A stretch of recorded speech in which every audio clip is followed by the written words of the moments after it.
제주 바다 낡은 배 위에서 괴한들에게 손발이 묶인 이 남자는 안간힘을 쓰며 버티다가 결국은 차가운 바닷속으로 던져집니다. 의식을 잃고 거센 파도에 실려 하염없이 떠내려가던 이 남자는 이른 새벽 방파제에서 낚시를 하던 13살 꼬마에게 발견됩니다.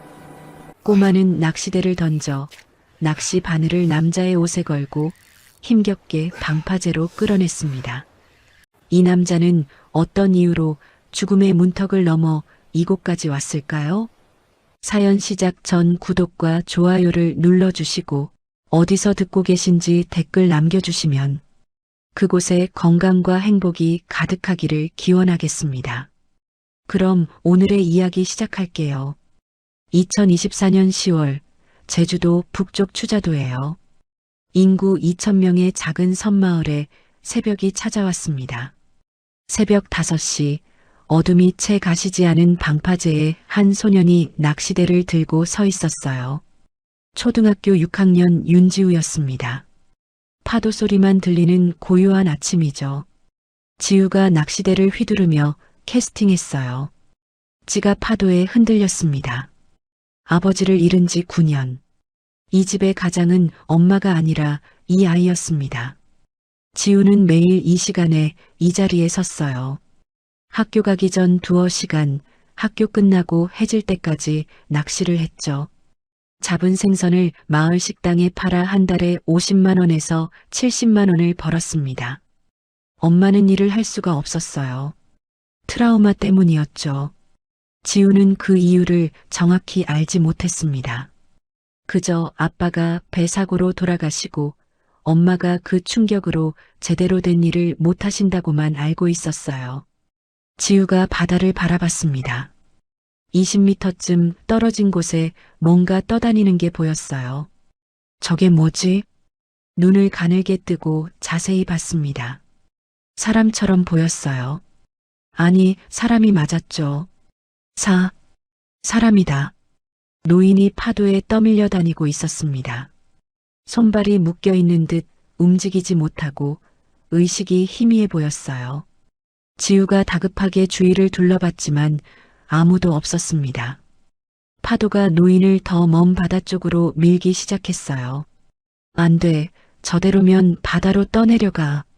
지우가 낚시대를 확인했습니다. 낚시바늘, 낚시줄이 전부였죠. 빨리 구조해야 해. 지우가 낚시대를 크게 휘둘렀어요. 바늘이 날아갔지만 노인한테서 2m쯤 빗나갔습니다. 젠장. 지우가 릴을 감아 다시 준비했어요. 숨을 크게 들이쉬었습니다. 온 힘을 다해 두 번째 캐스팅을 했죠. 낚시 바늘이 날아가 노인의 재킷 어깨에 걸렸습니다. 걸렸다. 지우가 릴을 감기 시작했어요. 낚시줄이 팽팽하게 당겨졌습니다. 하나, 둘. 지우가 이를 악물었어요. 노인이 천천히 방파제 쪽으로 끌려왔습니다. 지우 손에 땀이 났어요. 온몸에 힘을 주었죠. 5분이 지났습니다. 15m까지 가까워졌어요. 지우의 숨이 헐떡여졌지만 멈추지 않았습니다. 조금만 더. 8분이 지났을 때 10m까지 왔어요. 파도가 밀어주는 타이밍에 지우가 더 빠르게 릴을 감았죠. 10분이 지나자 노인이 방파제 바로 밑까지 왔습니다. 노인이 방파제 벽에 닿았어요. 지우가 낚시대를 바닥에 내려놓았습니다. 할아버지. 지우가 방파제 계단으로 뛰어내려갔어요. 물에 떠있는 노인이 보였습니다. 할아버지, 정신 차리세요. 지우가 노인의 손을 잡았어요. 온 힘을 다해 끌어올렸습니다. 으윽. 계단을 하나씩 올라가며 노인을 끌어올렸어요. 6학년 소년의 가느다란 팔이었지만 몇 년간 낚시로 단련된 힘이 있었죠. 마침내 방파제 바닥까지 끌어올렸습니다. 둘 다 바닥에 쓰러졌어요. 할아버지, 살아계세요? 지우가 숨을 헐떡이며 물었습니다. 노인이 의식을 희미하게 되찾았어요. 눈을 떴죠. 할아버지, 정신 차려요. 지우가 노인 손목의 밧줄을 풀어주려 했습니다. 손목과 발목이 모두 묶여 있었어요. 그때 노인 손목에서 뭔가 반짝였습니다. 아침 햇살에 빛나는 은팔찌였죠. 지우의 눈이 커졌습니다. 이 팔찌는? 지우가 자기 손목을 봤어요. 똑같은 은팔찌가 있었습니다. 지우가 떨리는 손으로 노인 팔찌를 만졌어요. 똑같아. 노인 팔찌 안쪽 글귀를 확인했습니다. 바다를 건너도 돌아오리라는 글씨가 새겨져 있었어요. 지우가 자기 팔찌 안쪽도 확인했죠. 바다를 건너도 돌아오리라고 똑같이 새겨져 있었습니다. 왜 똑같은 거지? 지우의 목소리가 떨렸어요. 회장이 희미하게 지우 손목을 봤습니다. 은팔찌를 발견했죠. 회장의 눈이 커졌어요. 그게 어디서? 회장이 힘없이 말했습니다. 할아버지, 이거 어디서 나신 거예요? 지우가 물었어요. 회장이 대답하지 못하고 다시 의식을 잃었습니다.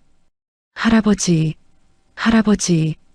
지우가 노인을 흔들었지만 반응이 없었어요. 지우가 노인을 업으려 했지만 너무 무거웠죠. 엄마 불러야겠어. 지우가 노인을 그대로 두고 집으로 달려갔습니다. 낡은 단층집 대문을 벌컥 열었어요. 엄마. 방에서 미선이 나왔습니다. 멍한 표정에 생기 없는 얼굴이었어요. 지우야, 무슨 일이야? 미선이 물었습니다. 엄마, 사람이 바다에서 사람 건졌어요. 지우가 숨을 헐떡이며 말했어요. 뭐? 할아버지가 방파제에 있어요. 빨리 와요. 미선과 지우가 방파제로 뛰어갔습니다. 바닥에 쓰러진 노인이 보였어요. 어머나. 미선이 가까이 갔습니다. 노인 얼굴을 확인하는 순간 미선이 얼어붙었어요. 얼굴이 새하얘졌죠. 이럴 수가. 미선의 목소리가 떨렸습니다. 엄마 아는 분이세요? 지우가 물었어요. 미선이 무릎을 꿇었습니다. 아버님. 지우가 놀라서 물었어요. 지우 할아버지야. 미선이 눈물을 흘리며 말했습니다. 할아버지요? 지우가 자기 손목에 은팔찌를 봤어요. 그리고 노인 손목에 은팔찌를 봤죠. 그럼 이 팔찌가. 그래. 똑같은 팔찌야. 미선이 울며 말했습니다. 38년 전 죽어가는 할머니가 남긴 은팔찌 2개였어요. 하나는 할아버지가 38년간 차고 있었고 하나는 죽은 아버지를 거쳐 손자에게 전해진 것이었죠. 그리고 바다를 건너 다시 만난 겁니다. 미선이 회장을 부축해 일으켰어요. 지우가 반대편을 부축했습니다. 셋이 천천히 집으로 걸어갔죠. 하지만 이들은 아직 몰랐습니다. 이 재회가 9년 전 비극의 시작이라는 것을, 그리고 숨겨진 진실이 드러나기 시작할 거라는 것을 말이에요. 지훈의 집 작은 방이었습니다. 회장이 낡은 이불 위에 누워 있었어요. 미선이 따뜻한 물수건으로 회장의 얼굴을 닦아주고 있었고 지훈은 방 한쪽에서 할아버지를 바라보고 있었죠. 엄마, 정말 우리 할아버지 맞아요? 지우가 작은 목소리로 물었습니다. 그래, 네 할아버지 맞아. 미선이 눈물을 흘리며 대답했어요.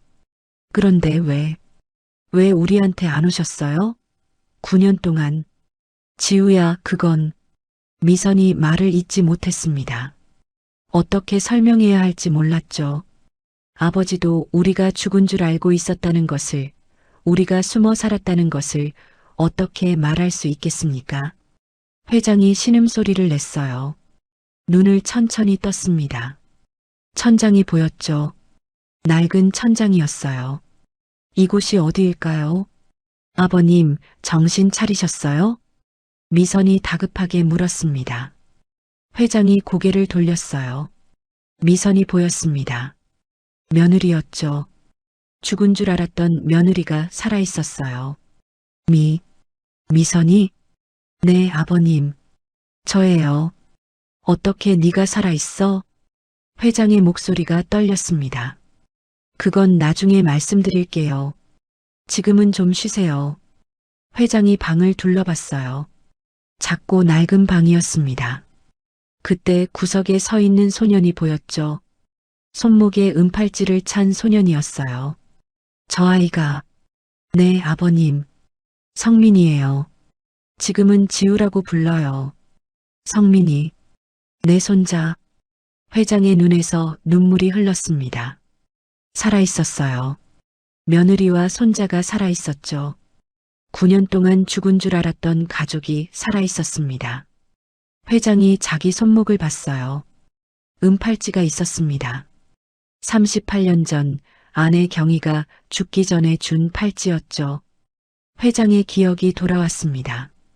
38년 전 병원 VIP 병실이었어요. 장경희가 침대에 누워 있었습니다. 안말기였죠. 살 날이 얼마 남지 않았어요. 여보, 경희가 힘없이 불렀습니다. 응, 경희야. 말해. 윤태성이 아내 손을 잡았어요. 서랍 열어봐요. 태성이 침대 옆 서랍을 열었습니다. 벨벳 상자가 들어있었어요. 상자를 열자 은팔찌 2개가 들어있었죠. 이건 뭐야? 제가 만들었어요. 당신하고 우리 재혁이를 위해서. 경희가 숨을 헐떡이며 말했습니다. 하나는 당신이 차요. 경희가 남편 손목에 은팔찌를 채워줬어요. 가느다란 손이 떨렸습니다. 하나는 재혁이가 어른 되면 줘요. 경희야, 약속해요.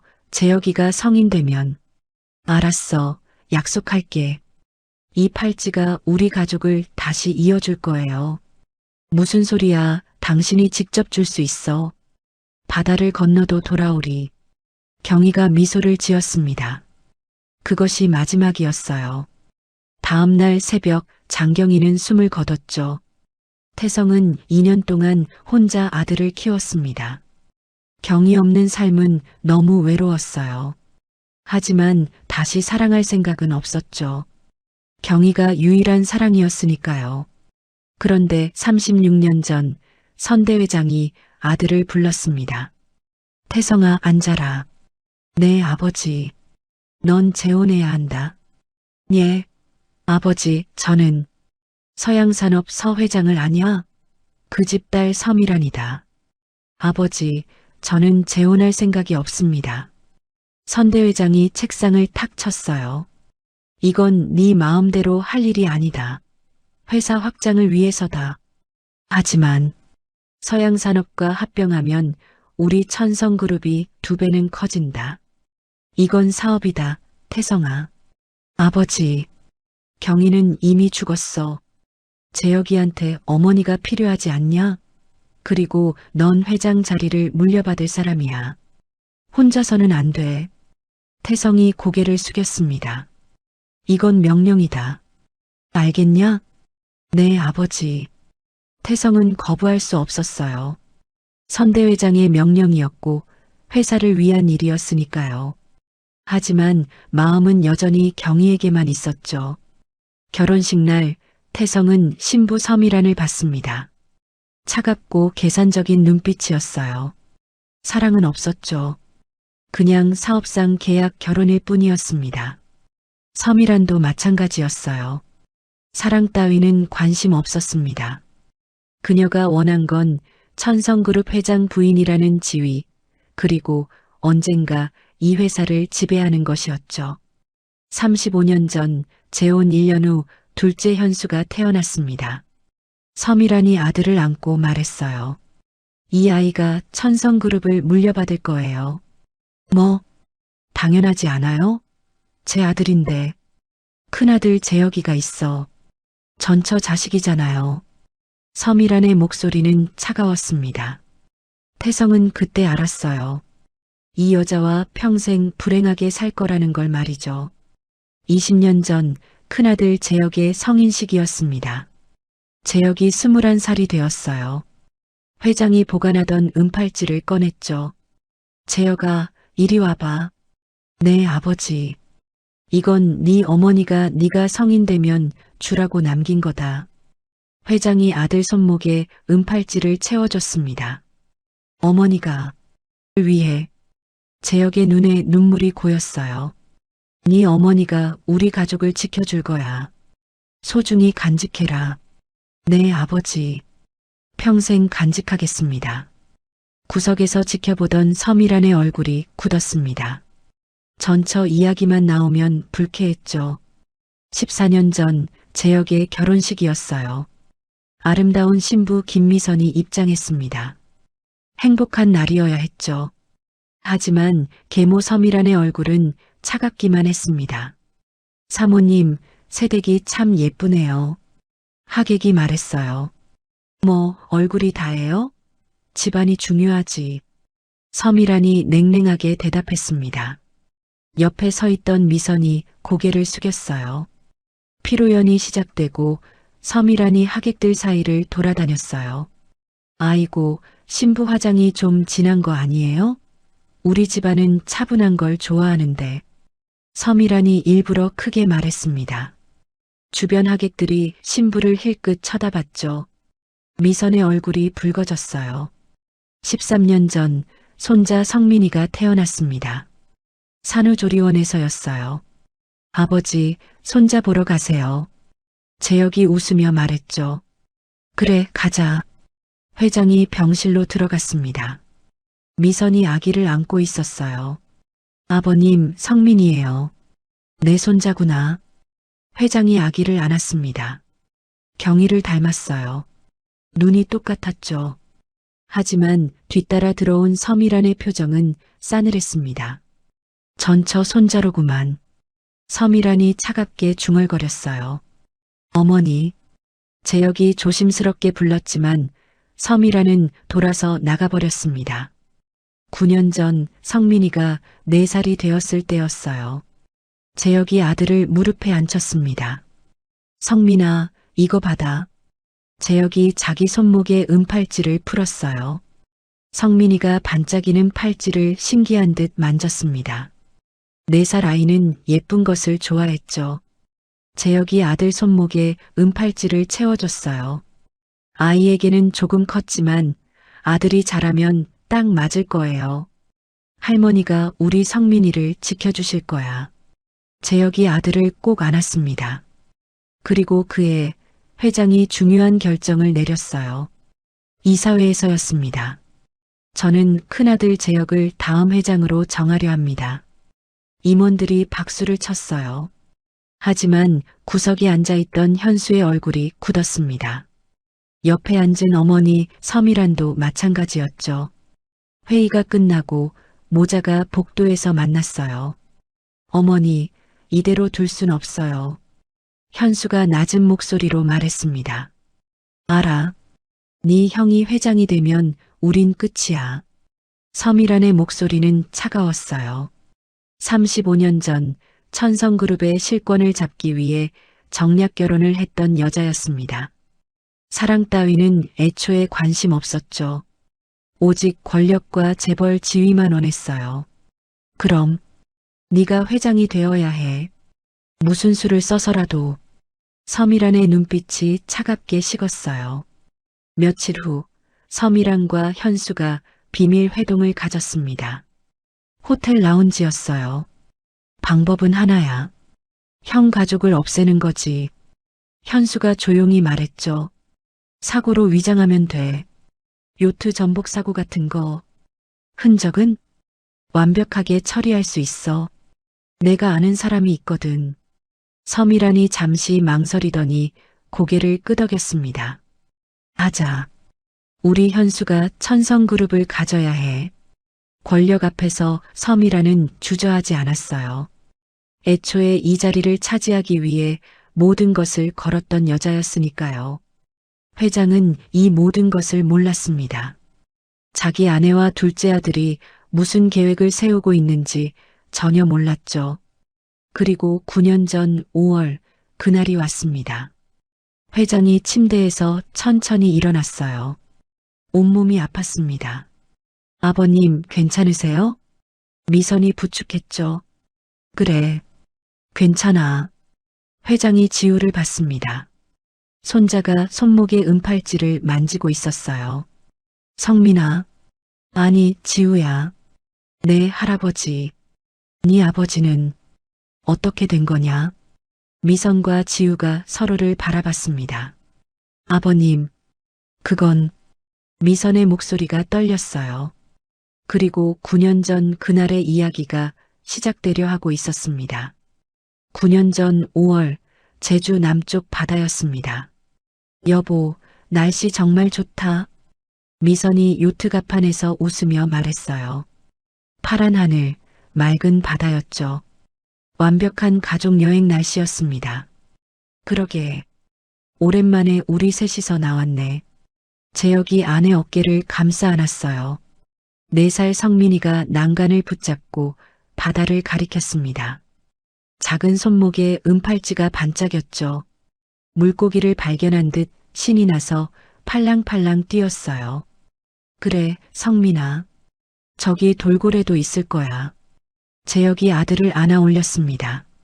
성민이가 아빠 목을 꽉 안았어요. 행복한 순간이었죠. 하지만 요트를 모는 선장의 눈빛은 차가웠습니다. 현수가 보낸 사람이었죠. 손님, 바다 한가운데 도착했습니다. 경치 좋은 곳이에요. 아, 그래요? 고맙습니다. 재혁이 웃으며 대답했어요. 아무것도 몰랐습니다. 선장이 무전기를 꺼냈어요. 도착했습니다. 잠시 후 검은 모터보트 2척이 다가왔습니다. 빠르게요. 저게 뭐지? 재혁이 이상한 낌새를 느꼈어요.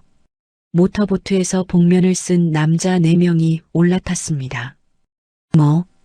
뭐야 당신들. 재혁이 아내와 아들을 뒤로 숨겼어요. 조용히 해. 남자 하나가 재혁을 밀쳤습니다. 재혁이 갑판에 넘어졌죠. 여보. 성민이가 엄마 다리에 꽉 매달렸어요. 온몸이 떨렸습니다. 남자들이 밧줄을 꺼냈습니다. 손 내놔. 안 돼. 재혁이 저항했지만 소용없었어요. 남자 둘이 재혁을 눌렀고 손목과 발목을 묶었습니다. 그만둬. 우리가 뭘 잘못했어. 재혁이 소리쳤어요. 조용히 안 해? 남자가 재혁 입을 막았습니다. 성민이가 울기 시작했어요. 소리 없이 눈물만 흘렸습니다. 엄마 치마를 꽉 쥐고 떨었죠. 괜찮아, 성민아. 엄마가 있어. 미선도 손발이 묶였습니다. 그리고 4살 성민이도 묶였죠. 작은 손목과 발목에 밧줄이 감겼어요. 애는 왜 묶어? 애는 4살이야. 재혁이 울부짖었습니다. 명령이야. 셋 다. 남자가 냉정하게 말했어요. 성민이가 엄마를 보며 눈물을 뚝뚝 흘렸습니다. 말은 못하고 입술만 파르르 떨었어요. 제발, 제발 우리 아들만은. 미선이 울며 빌었지만 소용없었습니다. 집어넣어. 남자들이 셋을 갑판 끝으로 끌고 갔어요. 안 돼, 안 돼. 재혁이 발버둥 쳤지만 이미 늦었습니다. 첫 번째로 재혁이 바다에 던져졌어요. 여보. 미선이 소리쳤습니다. 두 번째로 성민이가 던져졌어요. 아이는 비명도 지르지 못했습니다. 그냥 눈만 크게 뜨고 떨어졌죠. 세 번째로 미선이 던져졌습니다. 3사람이 바닷속으로 가라앉기 시작했어요. 손발이 묶여 움직일 수가 없었습니다. 미선이 눈을 떴어요. 바닷물이 차가웠습니다. 옆에 남편이 보였죠. 아래로 성민이가 가라앉고 있었어요. 아이가 물속에서 몸부림쳤습니다. 작은 입에서 공기방울이 나왔죠. 안 돼. 미선이 필사적으로 손목을 비틀었습니다. 밧줄이 피부를 파고들었지만 개의치 않았어요. 온 힘을 다해 손목을 빼냈습니다. 손이 풀렸어요. 미선이 발목 밧줄도 풀었습니다. 그리고 재혁에게 헤엄쳐 갔죠. 재혁 손목 밧줄을 풀어줬어요. 재혁도 발목을 풀었습니다. 하지만 성민이가 더 깊이 가라앉고 있었어요. 아이가 물을 마시고 있었습니다. 재혁과 미선이 동시에 아들에게 헤엄쳐 내려갔습니다. 재혁이 아들 손목 밧줄을 풀기 시작했어요. 하지만 시간이 없었습니다. 셋 다 숨이 막혀오고 있었죠. 성민이 밧줄이 풀렸어요. 재혁이 아들을 아내에게 밀어줬습니다. 미선이 아들을 안았어요. 성민이가 물속에서 엄마를 꽉 껴안았습니다. 온몸을 떨면서요. 그리고 미선이 재혁을 봤습니다. 재혁의 눈에 눈물이 고여 있었어요. 바닷속에서도 보였습니다. 재혁이 고개를 끄덕였어요. 그리고 입모양으로 말했습니다. 성민이를 부탁해. 안 돼. 미선이 물속에서 소리쳤지만 물만 들어왔습니다. 재혁이 아내 손을 밀어냈어요. 수면으로 올라가라고요. 여보. 미선이 남편 손을 잡으려 했지만 재혁이 더 깊이 가라앉았습니다. 이미 의식을 잃고 있었어요. 미선은 극한의 선택을 해야 했습니다. 남편을 구할까, 아들을 구할까요? 품 안에 성민이가 경련하듯 떨고 있었어요. 물을 마셨습니다. 4살 아이가 숨을 못 쉬고 있었죠. 미안해. 여보. 미안해. 미선이 아들을 꽉 안고 수면으로 헤엄쳤어요. 온 힘을 다해서요. 수면에 도착했습니다. 미선이 성민이 얼굴을 물 밖으로 들어 올렸어요. 성민아, 성민아. 성민이가 기침을 하며 물을 뱉었습니다. 살아있었어요. 아이가 엄마 목을 꽉 감았습니다. 말없이 울었죠. 소리도 안 나고 눈물만 흘렀어요. 괜찮아, 괜찮아. 미선이 아들을 안고 울었습니다. 하지만 남편은 돌아오지 않았어요. 여보, 여보. 미선이 바다를 둘러봤지만 재혁은 보이지 않았습니다. 요트는 이미 사라지고 없었어요. 모터보트도 사라졌죠. 망망대해에 모녀만 남았습니다. 성민이가 엄마 어깨 너머로 바다를 봤어요. 아빠를 찾는 듯 두리번거렸습니다. 하지만 아빠는 없었죠. 아이가 다시 엄마 품에 얼굴을 묻었어요. 1시간쯤 지났을까요? 멀리 어선이 보였습니다. 저기요, 저기요. 미선이 온 힘을 다해 소리쳤어요. 저기 사람이다. 어부가 미선과 성민이를 발견했습니다. 빨리 건져. 어부들이 둘을 배에 올렸어요. 괜찮으세요? 무슨 일이에요? 배가 뒤집혔어요. 미선이 떨리는 목소리로 말했습니다. 남편은요? 못 찾았어요. 미선이 성민이를 꽉 안고 울기 시작했어요. 아이는 엄마 품에서 꼼짝도 안 했습니다. 눈만 크게 뜨고 멍하니 있었죠. 어부들이 안타까운 표정으로 서로를 봤어요. 일단 항구로 가자. 어선이 추자도로 향했습니다. 추자도 항구에 도착했어요. 미선이 멍하니 앉아 있었습니다. 성민이는 엄마 품에서 잠들어 있었죠. 아니, 기절한 것처럼 보였어요. 혹시 신고? 어부 하나가 조심스럽게 말했습니다. 아니에요. 괜찮아요. 미선이 급하게 말했어요. 하지만 실종 신고는 제가 알아서 할게요. 일단 좀 쉬고. 미선의 눈빛이 간절했습니다. 어부들이 더 이상 묻지 않았어요. 알겠습니다. 저희 집에서 좀 쉬세요. 고맙습니다. 그날 밤 어부집 작은 방에서였어요. 미선이 TV를 켰습니다. 속보입니다. 오늘 오후 제주 남쪽 바다에서 천성그룹 윤재혁 상무일가가 탄 요트가 전복되는 사고가 발생했습니다. 미선의 손이 떨렸어요. 해경은 엔진 결함으로 인한 사고로 보고 있으며 윤재혁 상무와 부인 김미선 씨, 그리고 4살 아들 윤성민 군 등 3명 전원이 실종된 것으로 파악됩니다. 화면에 요트 잔해가 나왔습니다. 구명조끼, 부서진 갑판이 보였죠. 현재 해경이 수색 중이나 생존 가능성은 희박한 것으로 미선의 얼굴이 새하얘졌어요. 증거를 다 없앴어. 완벽하게. 미선은 깨달았습니다. 이건 계획된 살인이었어요. 그리고 자기와 아들도 죽은 걸로 처리됐죠. 신고하면 우리도 죽어. 미선이 잠든 성민이를 봤습니다. 손목에 은팔찌가 있었어요. 이 아이만은 지켜야 해. 다음 날 새벽 미선은 조용히 집을 나왔습니다. 어부에게 쪽지만 남겼어요. 정말 고마웠습니다. 저희는 조용히 살겠습니다. 아무한테도 말씀하지 말아주세요. 며칠 후 미선은 작은 단층 집을 구했어요. 추자도 외진 마을이었습니다. 집주인 할머니가 사정을 묻지 않고 공짜로 살게 해줬죠. 사연이 있나 보네. 조용히 살아. 감사합니다. 가정법원에 가서 아들 이름을 개명했습니다. 윤성민에서 윤지우로요. 흔적을 지우기 위해서였죠. 이제부터 네 이름은 지우야. 알았지? 4살 아이가 고개를 끄덕였어요. 여전히 말을 거의 안 했습니다. 그날 이후로 말수가 확 줄었죠. 아빠는 하늘 날아가셨어. 아이가 엄마를 보며 눈물을 흘렸습니다. 말은 안 했지만 알고 있었던 거예요. 미선이 아들을 꽉 안았습니다. 여보, 미안해. 당신을 구하지 못해서. 그날 밤부터 미선은 악몽을 꿨어요. 바닷속에서 남편이 가라앉는 꿈이었습니다. 남편이 손을 뻗었지만 잡지 못했죠.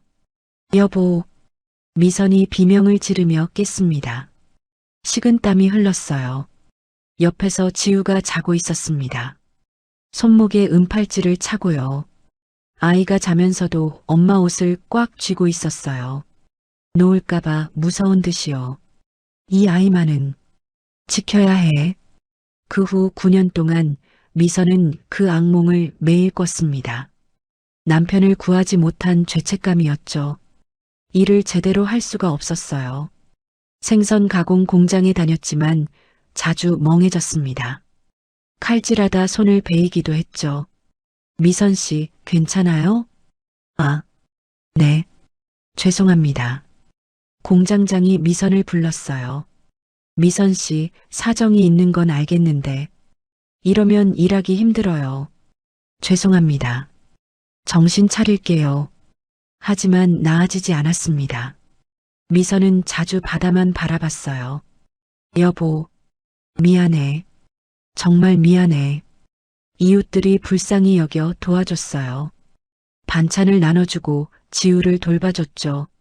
저 모녀, 뭔가 사연이 있나 봐. 남편 잃었다잖아. 불쌍해. 아이가 참 착하더라.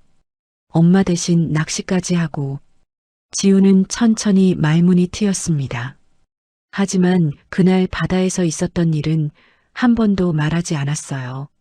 물어봐도 고개만 저었습니다. 아이 안에 트라우마가 깊이 박혔던 거죠. 그렇게 9년이 흘렀습니다. 그리고 오늘 바다에서 할아버지를 만나게 된 거죠. 회장이 미선을 보고 있었습니다. 미선아, 그날 무슨 일이 있었던 거냐? 미선이 눈물을 흘렸어요. 아버님, 재혁 오빠가 말해봐. 내 아들한테 무슨 일이 있었어? 미선이 떨리는 목소리로 말하기 시작했습니다. 살인이었습니다. 사고가 아니었어요. 현수 씨와 어머님이. 회장의 얼굴이 굳었어요. 구석에서 듣고 있던 지우가 주먹을 꽉 쥐었습니다. 은팔찌가 손목에서 흔들렸죠. 그리고 9년 전 그날의 진실이 드러나기 시작했습니다. 미선이 떨리는 목소리로 계속 말했어요. 복면 쓴 남자들이 우릴 바다에 던졌어요. 손발을 다 묶고. 회장의 얼굴이 새하얘졌습니다. 그래서 어떻게 됐어? 재혁 오빠가. 물속에서 밧줄을 풀어줬어요. 저랑 성민이를. 하지만 시간이 없었어요. 셋 다 숨이 막혀서 미선의 목소리가 끊겼어요. 눈물이 멈추지 않았죠. 오빠가 성민이를 제게 밀어줬어요. 수면으로 올라가라고. 그리고 오빠가 더 깊이 가라앉았어요. 저는 오빠를 구하지 못했어요. 회장이 무릎을 꿇었습니다. 재혁아, 내 아들. 회장이 바닥을 치며 울었어요. 9년 동안 품었던 의문이 풀렸습니다. 사고가 아니었던 거예요. 자기 아내와 둘째 아들이 큰아들 가족을 죽이려 한 겁니다. TV에서 봤어요. 우리가 죽은 걸로 나왔더라고요. 완벽하게 조작했더라고요. 미선이 고개를 숙였습니다. 신고하면 우리도 죽을 것 같았어요. 그래서 숨어 살았어요. 9년 동안. 알겠어. 네 잘못이 아니야. 회장이 손자 지우를 봤어요. 구석에서 주먹을 꽉 쥔 채 서 있었죠. 지우야, 할아버지가 미안하다. 너희를 못 지켜줘서. 회장이 손자를 꽉 안았습니다. 지우가 처음으로 울음을 터뜨렸어요. 9년 동안 참았던 눈물이었죠. 할아버지, 다 끝났어. 이제 할아버지가 지켜줄게. 회장의 머릿속에 지난 9년의 시간이 스쳐 지나갔습니다. 2015년 6월 사건 직후였어요. 천성그룹 본사 빈소였습니다. 아들과 며느리, 손자의 영정 사진이 걸려 있었죠. 재혁아, 미선아, 성민아. 회장이 영정 앞에 무릎 꿇고 울었어요. 뒤에서 서미란과 현수가 서 있었습니다. 얼굴은 슬픈 척했지만 눈빛은 차가웠죠. 형님, 편히 쉬세요. 현수가 거짓 눈물을 흘렸어요. 며칠 후 이사회가 열렸습니다. 윤재혁 상무의 갑작스러운 사망으로 후계자를 재지명해야 합니다. 윤현수 상무가 적임자입니다. 찬성합니다. 현수가 새로운 후계자가 됐어요. 현수의 계획대로였죠. 회장은 아무것도 몰랐습니다. 그저 아들을 잃은 슬픔에 빠져 있었어요. 한편 추자도에서는요. 2015년 5월부터 3년이 지났습니다. 2018년 3월 지우가 8살이 됐어요. 지우야, 오늘 입학식이야. 미선이 지우에게 낡은 가방을 메워줬습니다. 이웃에게 받은 헝 가방이었죠. 엄마, 괜찮아요. 미안해. 엄마가 미안해. 아니에요. 이거 괜찮아요. 지우가 추자초등학교에 갔어요. 다른 아이들은 새 옷, 새 가방을 메고 왔지만 지우는 헝 것뿐이었습니다. 제 옷 좀 봐. 완전 낡았어. 가방도 여자애 거 아니야? 보라색이잖아. 아이들이 수군거렸어요. 지우는 아무 말 없이 자리에 앉았습니다. 안녕, 난 재민이야. 너는? 옆자리 남자애가 말을 걸었어요. 지우, 우리 친구하자. 응. 처음으로 친구가 생겼습니다. 하지만 학기 중에 재민이네가 제주시로 이사를 갔어요. 지우는 다시 혼자가 됐죠. 집에서 미선은 여전히 힘들어했어요. 생선 가공 공장에 취직했지만 자꾸 멍해졌습니다. 손을 베이기 일쑤였죠. 미선 씨, 오늘 또 다쳤네요? 죄송합니다. 이러면 일 맡기기 힘들어요. 결국 미선은 일을 그만뒀습니다. 트라우마가 너무 심했어요. 이웃들이 도와줬어요. 지우 엄마, 이거 좀 드세요. 고맙습니다. 지우 참 기특하더라. 엄마 잘 챙기고. 하지만 미선은 매일 악몽을 꿨습니다. 여보. 미선이 비명을 지르며 깼어요. 옆에서 8살 지우가 엄마를 안아줬습니다. 엄마 괜찮아요. 꿈이에요. 아이가 엄마를 위로했죠. 2021년 지우가 10살이 됐을 때였어요. 할아버지, 낚시 좀 가르쳐 주세요. 지우가 이웃집 할아버지에게 부탁했습니다. 왜 갑자기? 돈 벌고 싶어서요. 네가 낚시로? 네. 엄마가 일을 못 하셔서요. 할아버지가 지우를 한참 봤어요. 10살 아이의 눈빛이 너무 진지했습니다. 알았다. 가르쳐 줄게. 지우는 매일 새벽 5시에 일어났어요. 학교 가기 전 2시간, 방과 후 3시간 낚시를 했죠. 처음엔 잡히는 게 없었습니다. 하지만 포기하지 않았어요. 한 달 후였어요. 할아버지, 잡았어요. 오, 우리 지우 대단한데? 이놈 팔 수 있겠어. 지우가 잡은 생선을 마을 식당에 팔았습니다. 첫 수입은 10,000원이었어요. 엄마, 지우가 10,000원을 내밀었습니다. 지우야, 이게 제가 벌었어요. 생선 팔아서요. 미선의 눈에서 눈물이 쏟아졌어요. 미안해. 엄마가 미안해. 괜찮아요, 엄마. 저 이제 컸어요. 10살 아이가 엄마를 위로했습니다. 2023년 지우가 12살이 됐을 때예요. 이제 지우는 한 달에 50만 원에서 70만 원을 벌었습니다. 완전히 가장 역할이었죠. 지우야, 수학여행 신청서 냈어? 담임 선생님이 물었어요. 저는 안 갈래요. 왜? 제주도 가는 건데. 돈이 아까워서요. 선생님이 안타까워했습니다.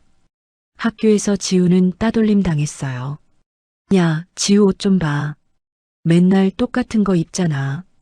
핸드폰도 없대. 완전 거지네. 선생님, 저 지우랑 같은 조 싫어요. 지우는 아무 말 없이 참았습니다. 싸우면 엄마가 걱정하니까요. 매일 낚시만 더 열심히 했어요. 새벽부터 밤까지요. 지우야, 너무 무리하는 거 아니냐? 이웃 할아버지가 걱정했습니다. 괜찮아요. 저 힘 좋아요. 지우가 웃으며 대답했지만 손은 굳은 살 투성이었어요. 그렇게 지우의 시간은 힘겹게 흘러갔습니다. 한편 2024년 7월 서울에서는요. 회장이 큰아들 재혁의 방을 정리하고 있었습니다. 재혁아, 아빠가 미안하다. 회장이 책상을 쓸어내렸어요. 그때 숨겨진 서랍이 나타났죠. 이게 뭐지? 일기장이 들어 있었습니다. 재혁의 일기장이었어요. 회장이 펼쳤습니다. 2015년 3월 10일. 요즘 동생 현수와 어머니가 자꾸 비밀 이야기를 하신다. 왠지 불안하다. 회장의 손이 떨렸어요. 2015년 4월 5일. 회사에서 이상한 소문을 들었다. 내가 사고를 당할 거라는 소문이었다. 누가 이런 소문을 퍼뜨릴까? 2015년 5월 1일. 동생 현수가 요트 여행을 제안했다. 평소 가족 여행에 관심 없는 애인데 이상하다. 거절하고 싶지만 아내가 너무 좋아해서 가기로 했다. 회장이 일기장을 탁 닫았어요. 재혁이가 눈치챘었어. 회장이 비서를 불렀습니다. 9년 전 사고 기록 다 가져와. 예, 회장님. 며칠 후 회장은 의문점을 발견했어요. 그날 날씨가 좋았는데 왜 요트가 뒤집혔지? 엔진도 정기 점검을 받았잖아. 회장이 사립 탐정을 고용했습니다. 그날 선장을 찾아봐. 일주일 후였어요.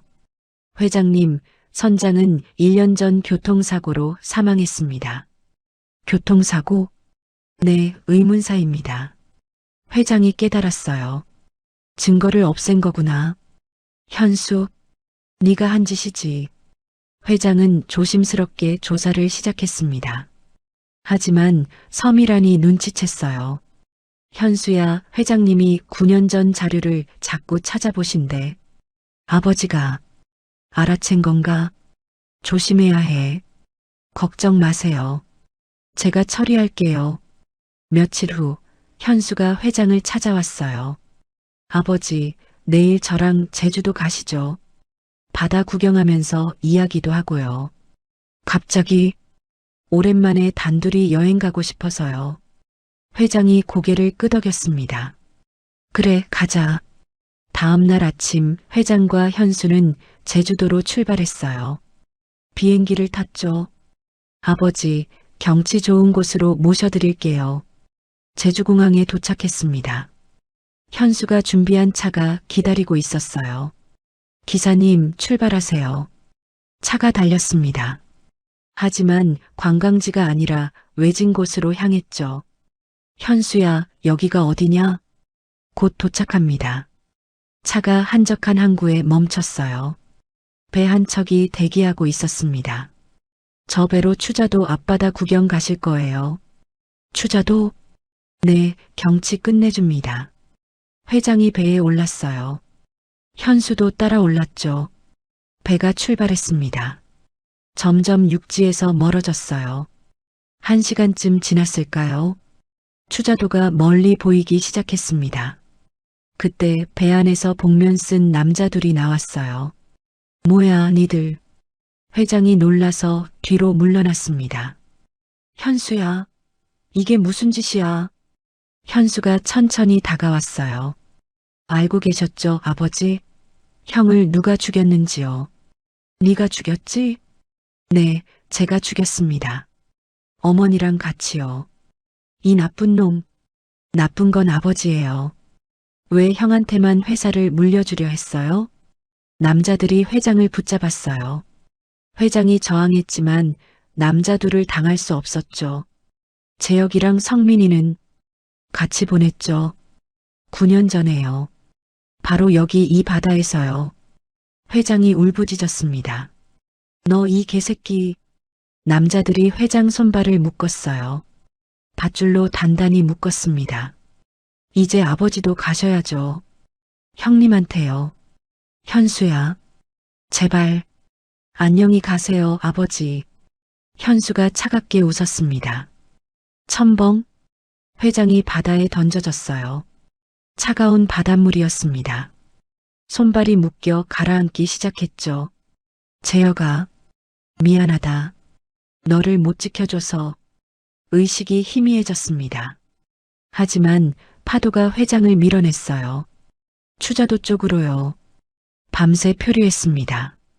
그리고 새벽 추자도 방파제 근처까지 떠내려왔을 때 지우가 발견한 겁니다. 현재로 돌아왔어요. 그래서 내가 여기 온 거구나. 회장이 지우와 미선을 봤습니다. 지우야, 미선아, 이제 할아버지가 지켜줄게. 서울로 가자.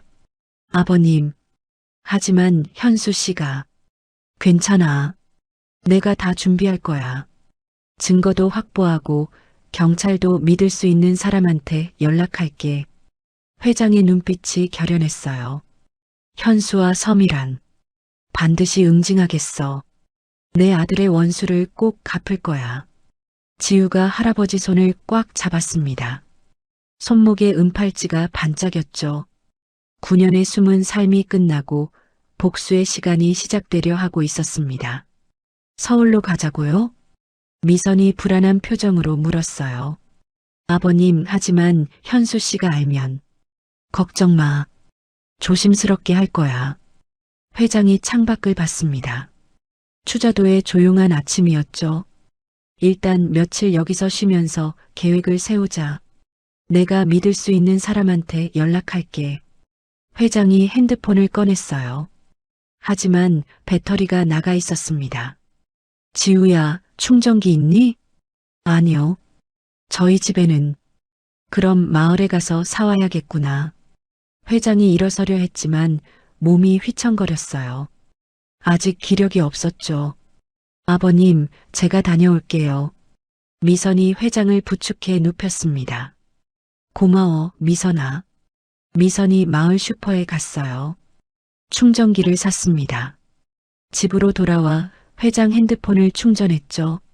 30분쯤 지나자 핸드폰이 켜졌어요. 이 비서한테 연락해야겠어. 회장이 번호를 눌렀습니다. 신호가 갔죠. 여보세요? 이 비서 나야. 회장님? 이 비서의 목소리가 떨렸어요. 회장님, 지금 어디 계세요? 현수 상무님이 회장님 실종 신고하셨는데. 실종 신고? 네, 제주도에서 행방불명 되셨다고. 해경이 수색 중입니다. 회장의 얼굴이 굳었어요.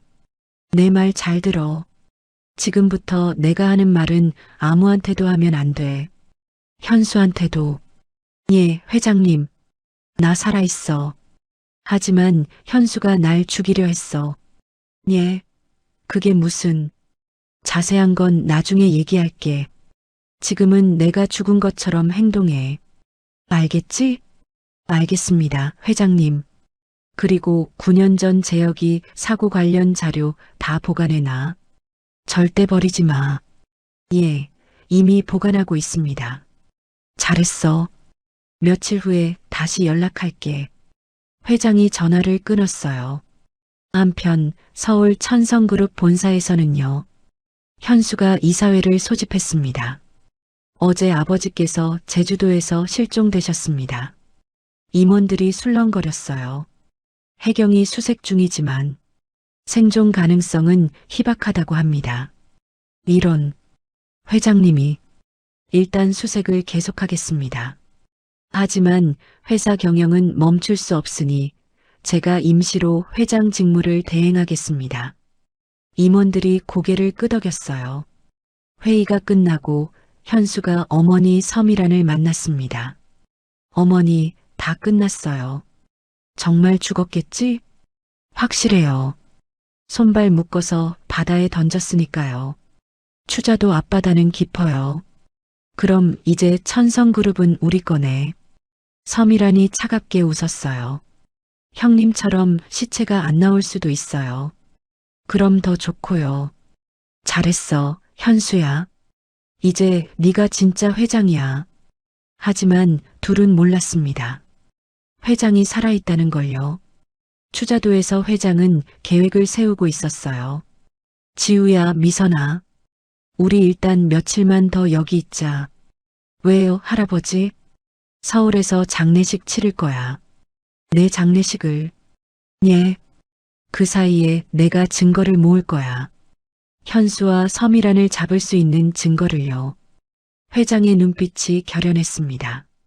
이틀 후 서울에서 장례식이 시작됐어요. 천성그룹 본사 앞에 대형 분향소가 차려졌습니다. 윤태성 회장 추모 분향소. 많은 사람들이 조문을 왔어요. 재계 인사들, 정치인들, 직원들이었죠. 현수와 서미란이 상주로 앉아 있었습니다. 검은 상복을 입고 슬픈 척했죠. 고인의 명복을 빕니다. 감사합니다. 현수가 절을 받았어요. 속으로는 웃고 있었지만요. TV 뉴스에서도 나왔습니다. 천성그룹 윤태성 회장이 제주도에서 실종된 지 사흘째. 해경은 수색을 계속하고 있지만 생존 가능성은 낮은 것으로. 추자도 지훈의 집에서 회장이 뉴스를 봤어요. 저 새끼들. 내 장례식을 저렇게. 회장이 이를 갈았습니다. 아버님, 괜찮으세요? 괜찮아. 저것들 조금만 기다려. 반드시 응징할 테니까. 회장이 다시 이 비서에게 전화했어요. 이 비서 나야. 회장님, 장례식 진행 중입니다. 알아. 내가 TV로 봤어. 내 말 잘 들어. 9년 전 요트 사고 당시 선장 조사 기록 있지? 예, 있습니다. 그거랑 요트 정비 기록, 보험금 수령 기록 다 복사해서 안전한 곳에 보관해. 알겠습니다. 그리고 최 검사 알지? 서울중앙지검에 있는. 예, 압니다. 최 검사한테 조심스럽게 연락해. 내가 살아있다고 말하지 말고 그냥 9년 전 사고 관련해서 제보할 게 있다고만 해. 알겠습니다, 회장님. 회장이 전화를 끊고 지우를 봤어요. 지우야, 할아버지가 약속할게. 네 아버지 원수 꼭 갚을 거야. 할아버지. 그리고 너를 정당한 자리에 돌려놓을 거야. 윤성민, 천성그룹 회장 손자로. 지우의 눈에서 눈물이 흘렀어요. 일주일이 지났습니다. 서울에서 장례식이 끝났어요. 회장 시신은 발견되지 않았지만 사망 선고 절차가 진행됐죠. 이사회가 다시 열렸습니다.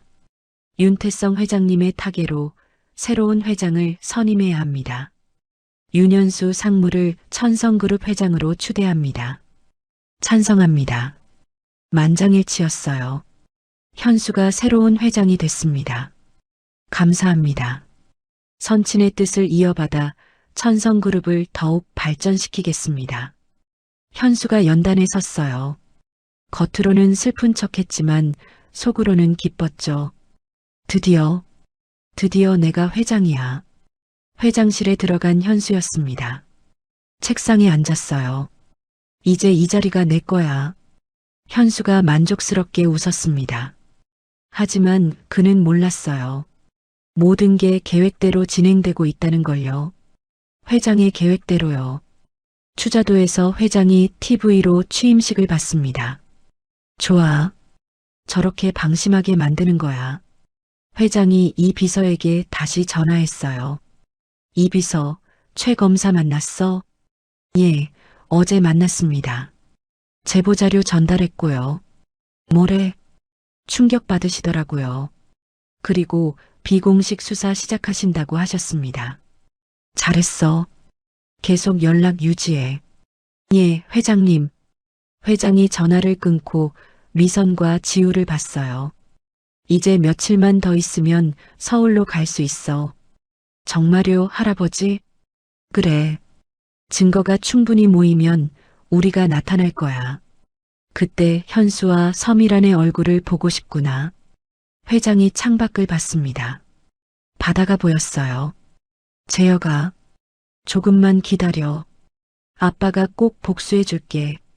한편 서울 천성그룹에서는요.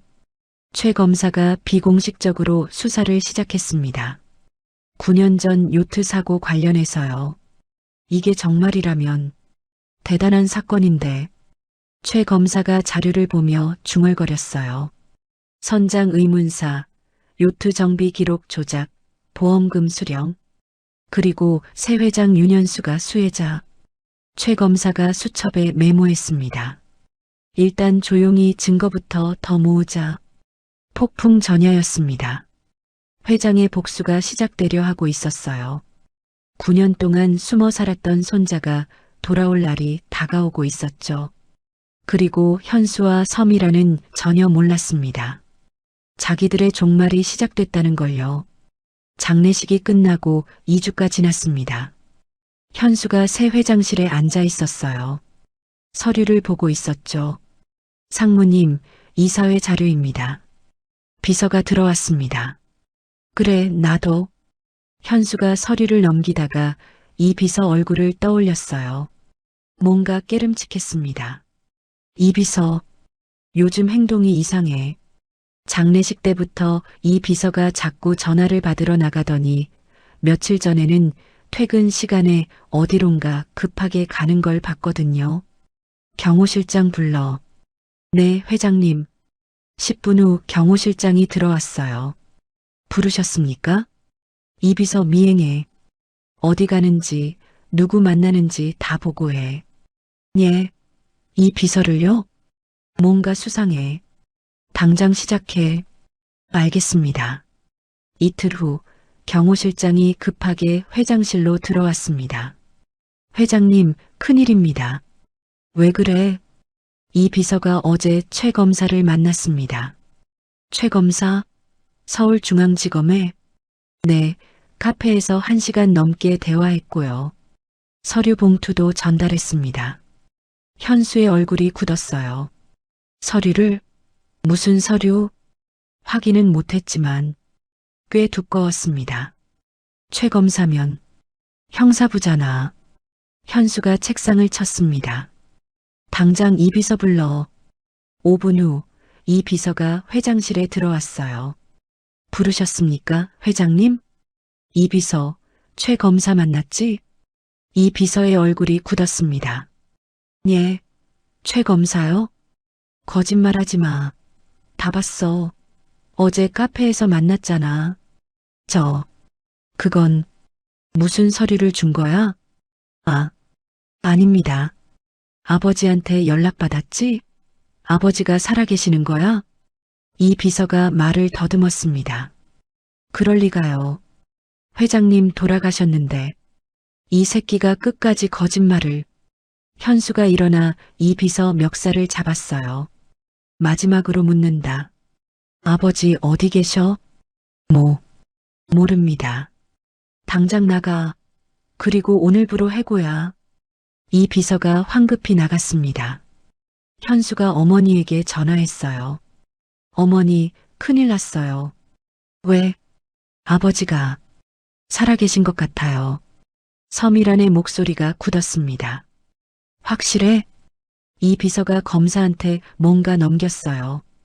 분명히 아버지 짓이에요. 그럼 지금 어디 계시는 거야? 모르겠어요. 하지만 찾아야 해요. 안 그러면 우리 끝이에요. 알았어. 내가 사람 풀게. 제주도 쪽을 집중 수색해. 왜 제주도요? 거기서 바다에 빠뜨렸잖아. 혹시 살았으면 근처에 있을 거야. 현수가 사설 탐정 5명을 고용했습니다. 제주도 일대를 샅샅이 뒤져 70대 노인을 찾는 거야. 사진 있습니까? 여기. 현수가 아버지 사진을 넘겼어요. 이 사람 찾으면 즉시 연락해. 보수는 1억이야. 알겠습니다. 사흘 후 추자도에서요. 지우가 학교에서 돌아왔습니다. 엄마, 할아버지. 지우야 왔구나. 회장이 창밖을 보고 있었어요. 뭔가 불안한 표정이었죠.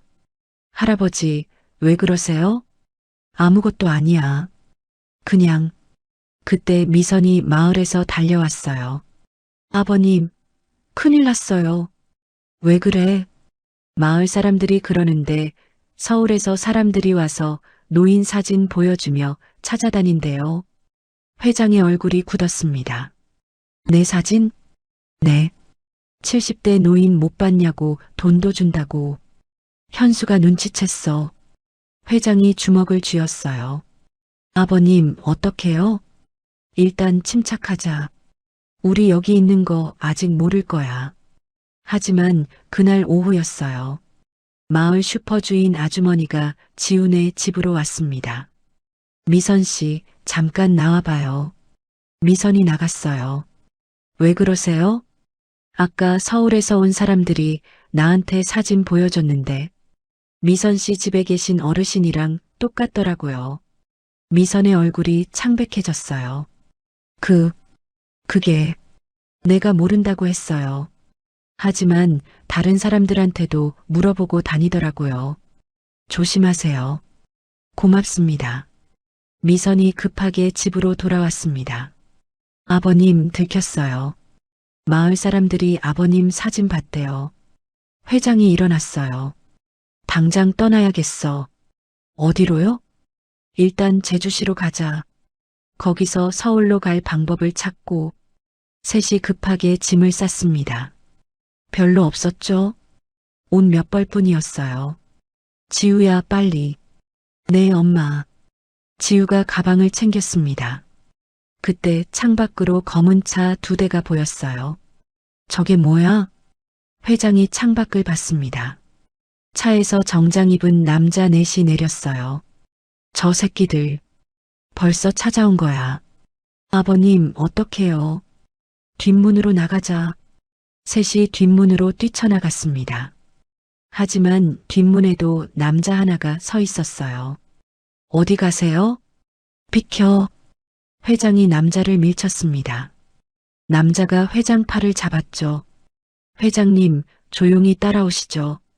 놓아. 지우가 남자 다리를 걷어찼어요.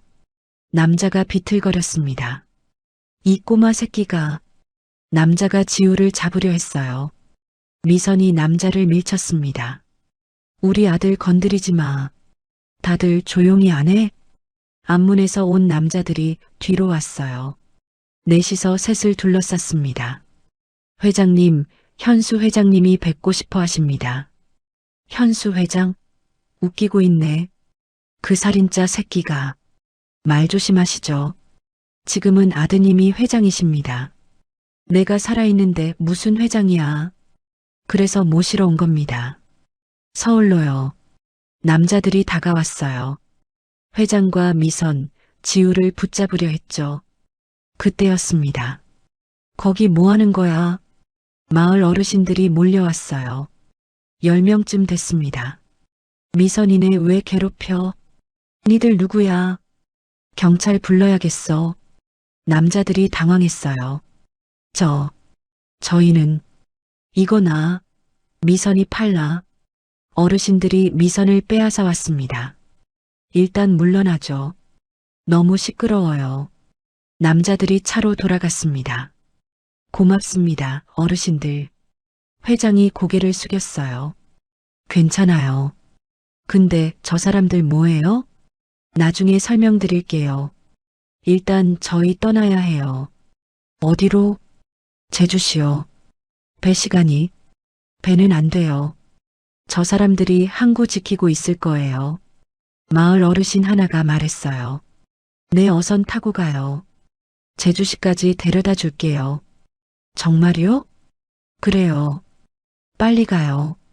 저 사람들 다시 올 거예요. 셋이 항구로 뛰어갔습니다. 어선이 대기하고 있었어요. 빨리 타요. 셋이 배에 올랐습니다. 어선이 출발했어요. 육지에서 남자들이 뛰어왔지만 늦었습니다. 배는 이미 떠났죠. 젠장, 놓쳤어. 남자가 현수에게 전화했어요. 회장님, 놓쳤습니다. 뭐? 마을 사람들이 방해해서. 그리고 어선 타고 도망갔습니다. 제주시로 갔을 거야. 공항이랑 항구 다 막아. 알겠습니다. 어선 위에서 회장이 바다를 봤어요. 손자 지우가 옆에 섰습니다. 할아버지, 괜찮아요? 그래, 괜찮아. 하지만 괜찮지 않았습니다. 현수가 알아버렸어요. 이제 정면 대결이 불가피했죠. 지우야, 미안하다. 할아버지 때문에 위험해졌어. 아니에요. 저 아빠 원수 갚고 싶어요. 지우가 손목에 은팔찌를 만졌습니다. 할아버지랑 같이 할게요. 회장이 손자를 꽉 안았어요. 고맙다, 지우야. 할아버지가 꼭 지켜줄게. 배가 제주시 쪽으로 향했습니다. 하지만 그곳에도 현수의 사람들이 기다리고 있을 거예요. 과연 무사히 서울에 도착할 수 있을까요? 어선이 제주시 외곽 작은 항구에 도착했습니다. 여기 내리세요. 저쪽 길로 가면 시내로 갈 수 있어요. 정말 고맙습니다.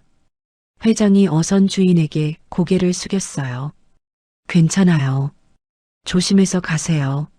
셋이 항구를 빠져나왔습니다. 택시를 잡았어요. 제주공항으로 가주세요. 네. 택시가 출발했습니다. 회장이 창밖을 경계하며 봤어요. 아버님, 공항 괜찮을까요? 현수 씨가. 지금은 선택의 여지가 없어. 빨리 서울 가야 해. 공항에 도착했습니다. 사람들이 많았어요. 회장이 모자를 깊이 눌렀었습니다. 조용히 가자.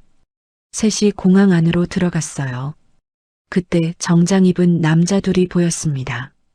사진을 들고 사람들을 확인하고 있었죠. 저기, 미선이 회장 팔을 잡았어요. 봤어. 저쪽으로 가자.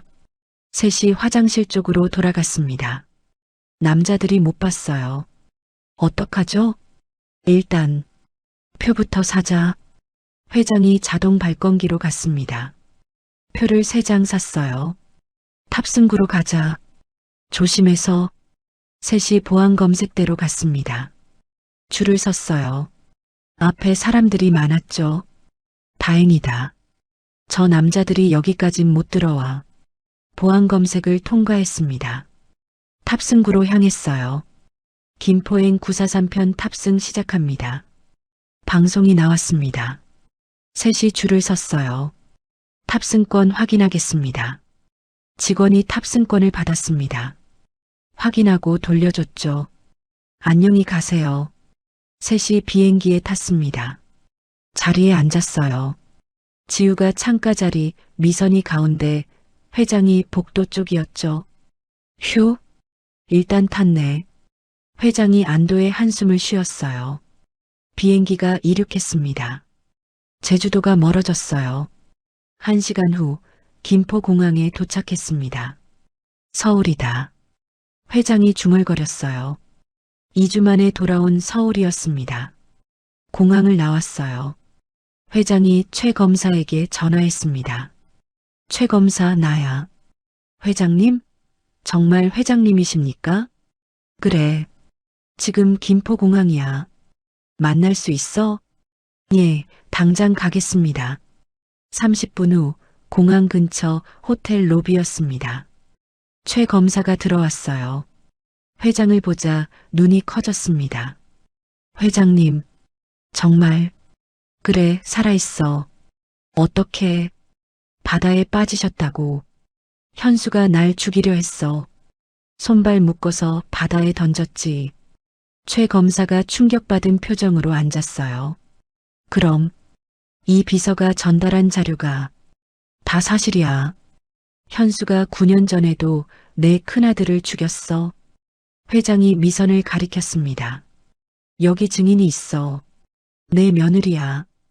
9년 전 그날 살아남았지. 최 검사가 미선을 봤어요. 부인, 죽으신 줄 알았는데 숨어 살았어요. 무서워서 그 사람들이 우리를 죽이려 했으니까.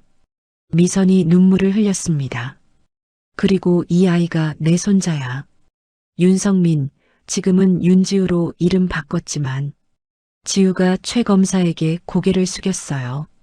최 검사가 수첩을 꺼냈습니다. 진술 받아야겠습니다. 자세히 말씀해 주세요. 1시간 동안 회장과 미선이 모든 것을 말했어요. 9년 전 사건부터 이번 일까지요. 이 정도면 체포영장 발부받을 수 있습니다. 언제? 내일 아침 영장 청구하겠습니다. 오후에 발부받을 수 있을 거예요. 좋아. 그럼 모레 이사회 때 체포해. 이사회요? 응. 모레 정기 이사회가 있어. 거기서 현수와 서미란을 한꺼번에 잡는 거야. 최 검사가 고개를 끄덕였어요. 알겠습니다. 준비하겠습니다. 이틀 후 천성그룹 본사였습니다. 이사회가 열렸어요. 임원 15명이 회의실에 모였습니다. 현수가 상석에 앉았어요. 서미란도 이사로 참석했죠. 오늘 안건은 현수가 말하기 시작했어요. 그때 회의실 문이 열렸습니다. 경찰 5명이 들어왔어요. 최 검사도 함께였습니다. 뭐야? 현수가 일어났어요. 그리고 뒤에서 회장이 들어왔습니다. 미선과 지우도 함께였죠. 아버지, 현수의 얼굴이 새하얘졌어요. 회장님, 회장님이 살아계셨어. 임원들이 술렁거렸습니다. 서미란도 얼어붙었어요. 귀신을 본 것처럼요. 안녕, 현수야. 오래간만이구나. 회장이 차갑게 웃었습니다. 어떻게, 내가 죽은 줄 알았지? 미안하지만 살아있어. 회장이 회의실 안으로 걸어 들어왔어요. 그리고 이 사람들 아니? 네 형수랑 조카야. 임원들이 미선과 지우를 봤습니다.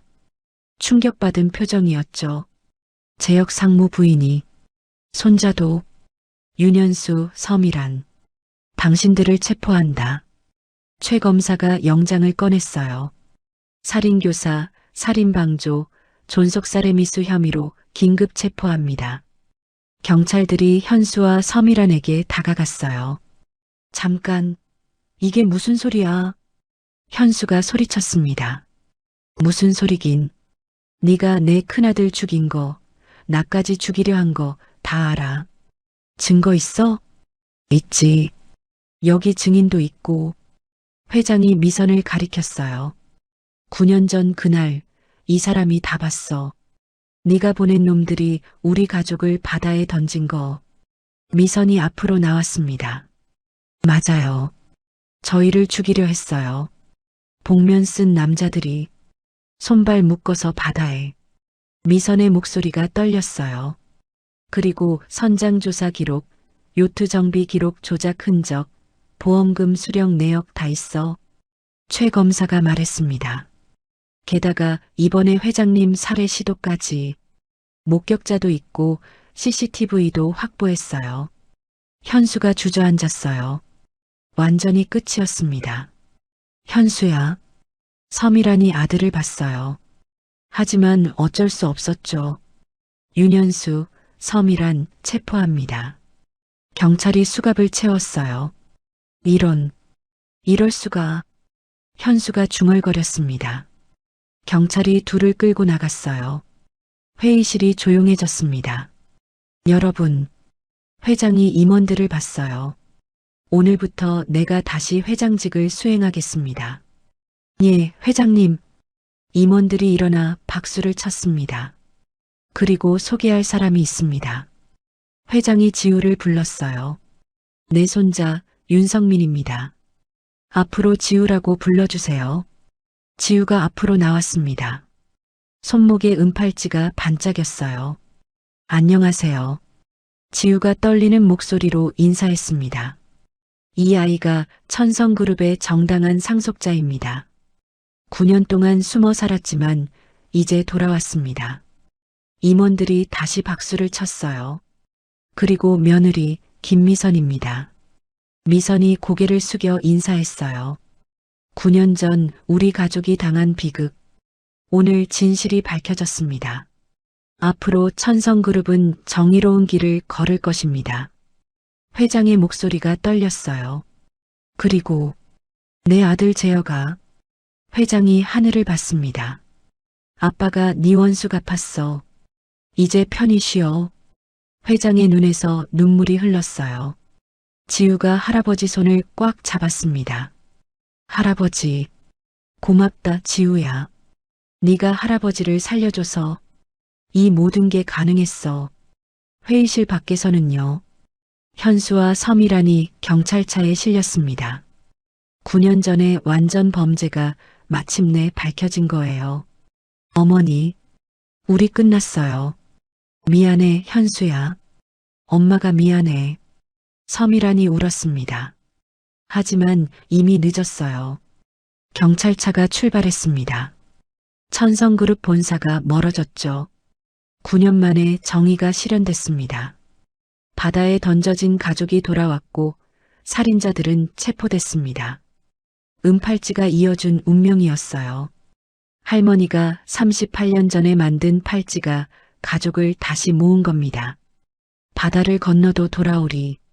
팔찌에 새겨진 글귀처럼 그들은 바다를 건너 돌아왔습니다. 3개월이 지났습니다. 서울중앙지방법원 대법정이었어요. 피고인 윤현수, 서미란에게 살인교사, 존속살해 미수 등의 혐의로 각각 징역 25년을 선고한다. 판사가 판결문을 읽었습니다. 방청석에 앉은 회장과 미선, 지우가 서로를 봤어요. 지우가 할아버지 손을 꽉 잡았습니다. 재판장, 억울합니다. 현수가 소리쳤지만 소용없었어요. 피고인들은 9년 전 윤재혁 씨 일가를 살해하려 했고 최근에는 윤태성 회장까지 살해하려 한 중대 범죄를 저질렀습니다. 이에 따라 판결이 끝났습니다. 현수와 서미란이 법정을 나갔어요. 수갑을 찬 채였죠. 현수야. 서미란이 아들을 봤지만 현수는 고개를 돌렸습니다. 끝이었어요. 법정 밖에서 회장이 하늘을 봤어요. 재혁아. 맞지? 네 원수 갚았어. 회장의 눈에서 눈물이 흘렀습니다. 할아버지. 지우가 할아버지를 안았어요. 이제 다 끝났어. 우리 이제 평범하게 살자. 네, 할아버지. 한 달 후 지우는 서울의 명문 사립학교로 전학했습니다. 전학생 윤지우입니다. 잘 부탁드립니다. 지우가 교실 앞에서 인사했어요. 박수. 아이들이 박수를 쳤습니다. 지우가 자리에 앉았어요. 야, 지우야. 나 민준이야. 잘 지내자. 옆자리 남자애가 말을 걸었어요. 응, 잘 부탁해. 지우가 웃으며 대답했습니다. 쉬는 시간 아이들이 지우 주변에 모였어요. 지우야, 너 진짜 천성그룹 손자 맞아? 응, 대박. 재벌이네. 별로 대단한 거 아니야. 지우가 손목에 은팔찌를 만졌습니다. 이제 새 옷, 새 신발을 신고 있었지만 이 팔찌만은 절대 벗지 않았어요. 방과 후 회장의 운전기사가 지우를 데리러 왔습니다. 도련님 타세요. 감사합니다. 지우가 차에 탔어요. 예전에는 상상도 못한 일이었죠. 집에 도착했습니다. 강남의 대저택이었어요. 다녀왔습니다. 지우가 현관문을 열고 들어갔어요. 지우야 왔구나. 미선이 나왔습니다. 예전과 달리 밝은 표정이었어요. 트라우마 치료를 받고 있었고 많이 좋아졌죠. 엄마, 오늘 학교에서 친구 많이 사귀었어요. 그래, 다행이다. 할아버지는요? 서재에 계셔. 들어가 봐. 지우가 서재로 갔어요. 회장이 책을 보고 있었습니다. 할아버지, 오, 지우야. 학교 어땠어? 좋았어요. 친구들도 친절하고. 그래, 다행이구나. 회장이 지우를 앉혔어요. 지우야, 할아버지가 할 말이 있어. 뭔데요? 네 이름 말이야. 다시 성민으로 바꾸는 게 어때? 지우가 잠시 생각했어요. 아니요, 할아버지. 저 지우가 좋아요. 왜? 지우로 9년을 살았잖아요. 그게 제 인생의 일부예요. 그리고 지우가 은팔찌를 만졌습니다. 추자도에서 낚시하던 지우가 할아버지를 구했잖아요. 성민이었으면 못 구했을 거예요. 회장이 손자를 꽉 안았어요. 그래, 네 말이 맞아. 지우가 할아버지를 살렸지. 그리고 성민이는 아빠 아들이에요. 지우는 할아버지 손자고요. 지우야, 둘 다 저예요. 과거도 현재도 다 소중해요. 회장이 눈물을 흘렸습니다. 네가 언제 이렇게 컸니? 할아버지가 가르쳐 주셨잖아요. 과거를 잊지 말라고요. 그날 저녁 가족 셋이 식탁에 앉았어요. 오늘 재혁이 제사 지내러 가자. 회장이 말했습니다. 네, 아버님. 셋이 차를 타고 재혁의 묘소로 갔어요. 서울 근교 공원묘지였습니다. 아빠, 지우가 아버지 묘 앞에 무릎을 꿇었어요. 이제야 제대로 된 묘비가 세워져 있었죠. 아빠, 저예요. 성민이. 아니, 지우예요. 지우가 은팔찌를 만졌습니다. 아빠가 주신 팔찌 잘 차고 있어요. 이 팔찌가 할아버지를 만나게 해줬어요. 미선이 남편 묘 앞에서 울었어요. 여보, 미안해. 당신을 구하지 못해서. 미선아. 회장이 며느리 어깨를 감싸 안았어요. 네 잘못 아니야. 너는 우리 손자를 살렸어. 재혁이도 그걸 원했을 거야. 아버님. 그리고 재혁아. 회장이 아들 묘비를 쓰다듬었어요. 네 원수 다 갚았어. 현수랑 섬이란 감옥 갔어. 25년이야. 네 아들 지우도 잘 크고 있어. 훌륭하게 키울게. 약속할게. 회장의 목소리가 떨렸습니다. 그리고 네 어머니가 만든 팔찌. 정말 우리 가족을 다시 모았어. 바다를 건너도 돌아오리. 진짜 돌아왔어, 재혁아. 셋이 묘 앞에서 한참을 울었어요. 9년 만에 진짜 가족이 된 기분이었습니다. 6개월 후 봄이었어요. 지우가 중학교 1학년이 됐습니다. 키도 많이 컸어요. 할아버지, 저 학교 갔다 올게요. 그래, 조심히 다녀와. 지우가 학교로 갔어요. 친구들과 웃으며 걸었습니다. 지우야, 주말에 놀러 갈래? 응, 좋아. 예전 추자도의 외롭던 소녀는 사라졌어요. 이제는 밝고 행복한 중학생이었죠. 하지만 지우는 잊지 않았습니다. 추자도에서의 9년을요. 주말마다 낚시를 갔어요. 한강에서요. 지우야, 왜 자꾸 낚시 가냐? 친구가 물었어요. 좋아서. 옛날 생각도 나고. 옛날? 응. 중요한 시간이었거든. 지우가 은팔찌를 만졌습니다. 회장은 천성그룹을 다시 바로 잡았어요. 정의롭고 투명한 경영을 했죠. 회장님, 올해 실적이 역대 최고입니다. 좋아. 하지만 직원 복지에 더 투자하자. 이익만 추구하면 안 돼. 예, 회장님. 회장은 달라졌어요. 가족의 소중함을 깨달았으니까요. 미선은 완전히 회복했습니다. 트라우마도 많이 나아졌어요. 미선 씨, 많이 밝아지셨네요. 심리치료사가 말했어요. 네, 이제 괜찮아요. 가족이 함께 있으니까요. 좋습니다. 앞으로도 꾸준히 관리하시면 완전히 좋아지실 거예요. 미선이 웃었습니다. 9년 만에 진짜 웃음이었어요. 1년 후 지우가 중학교 2학년이 됐습니다. 할아버지, 저 진로 정했어요. 뭐로? 경영학 공부하고 싶어요. 나중에 할아버지처럼 회사 경영하고 싶어요. 회장이 손자를 봤어요.